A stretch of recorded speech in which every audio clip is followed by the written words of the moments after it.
कायदा हातात घेतोस तू? कायद्याचा चोळा मोळा करून फेकणारा तू मला कायदा शिकवतोस?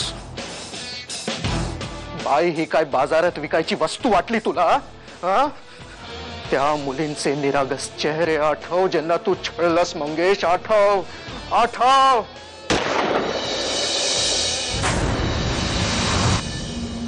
आता जे स्वप्नात घडलं ते प्रत्यक्षात घडायला हवं होतं. पण तो मंगेश अजून उजळ माथ्याने हिंडतोय. आता पेशंटली काम करायला हवं. शक्तीचा नाही, बुद्धीचा वापर केला पाहिजे. म्हणून मी तुला सल्ला देतोय असं कृपया समजू नकोस. तू आजवर जे काही सोचलंयस ते खूप झालं. आता बाहेर पड या सगळ्यातून, बाजूला हो. आपल्यासारख्या सर्वसामान्य माणसाला नाही झेपत, नाही जमत ग. हे पोलीस, कोर्ट कचऱ्या, जाब जबाब आहे. मंगेश तुझ्या आयुष्यात आला होता हे विसरून जा. मला माहिती आहे कठीण आहे, पण प्रयत्न कर. तू तुझं आयुष्य स्वतःसाठी कधी जगणार आहेस? मी गेले काही दिवस विचारही करते आणि आता जवळपास ठरवलंय एखादी नोकरी शोधायची. निदान त्यात तरी स्वतःला गुंतवून ठेवीन. हे खरंच खूप छान आहे ग. आपल्याशी थोडस बोलावं असं वाटलं म्हणून आले. आई,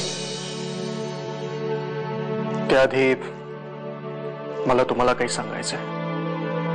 तुमच्या मुलाला मी मारलेलं नाही, पण मी त्याला वाचवूही शकलो नाही. याबद्दल मी तुमची माफी मागतो. तुमची काही चुकी नाही मला माहितीये. परशानं स्वतःच नाश ओढवून घेतला. माझ्या पोराचा जीव घेतला हो कोणीतरी. खून केला त्याचा. साहेब तुम्हाला हात जोडून विनंती आहे, ज्याने कोणी हे केलं त्या लोकांना शोधा तुम्ही. हे त्या मंगेशनंच घडवून आणलं असणार, ज्यांच्यासाठी परशाने इतकं घाणेरडं काम केलं. त्यांना त्यांच्या वाट्याची शिक्षा मिळायलाच पाहिजे साहेब. त्याशिवाय परशाच्या आत्म्याला शांती लाभणार नाही हो. त्यांचा शोध मी नक्कीच घेऊ. तपासात मी कुठलीही कमी करणार नाही. बस इतकं सांगायचं होतं. कस्टडीतनं बाहेर आल्याला तिला अशी गोळी दिली ना, चिपचित पडेल ती. पण जर का तिला कोणी भडकवलं तर मात्र ती पुन्हा कंप्लेंट करू शकते. पण ते काम आकाश करू शकतो. आणि तो ही केस इतक्या सहजासहजी सोडणार नाही. आणि म्हणूनच त्याआधीच मला त्याच्यावर घाव घालायचा आहे. आपल्यातच एक कोणीतरी फितूर आहे नक्की.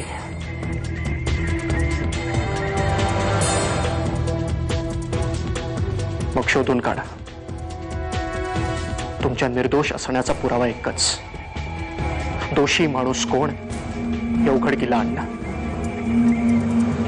कानविंदे, तो कागद आपल्यासाठी फार महत्वाचा आहे आणि त्यापेक्षाही महत्वाचा आहे तो माणूस ज्याने हे काम केलं.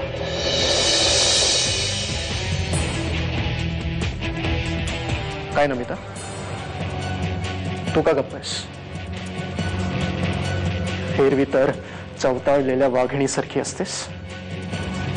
आता काय झालं तुला? तुला माहितीये कोण आहे तो?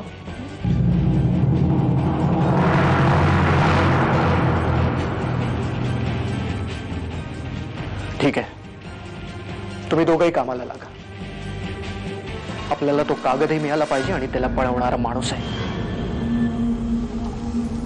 आपल्यातच लक्ष ठेवायला लागणार आहे तुम्हाला. त्याला वाटत असेल हे असं करून त्यांनी खूप हुशारी दाखवली तर तो चुकतोय.